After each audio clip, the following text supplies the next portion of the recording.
मोमोजचं healthy version बनवणारा. त्याच्यासाठी कोबीची पानं काढून घ्यायची आणि ते असे स्टीम करून घ्यायचे.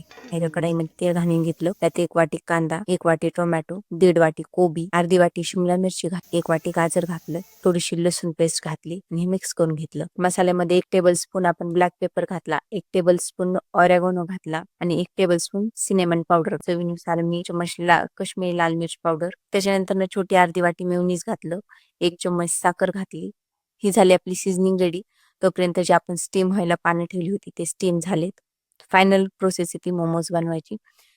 त्याच्यासाठी आपण स्टीम केलेलं पान घेऊन त्याच्यावर अशी सीझनिंग भरायची. व्यवस्थित ते पॅक करायचं. त्याचं पॉकेट बनवायचं.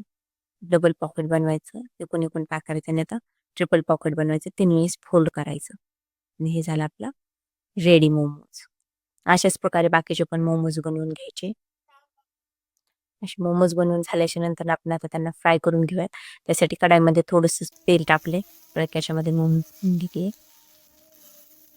घेतले.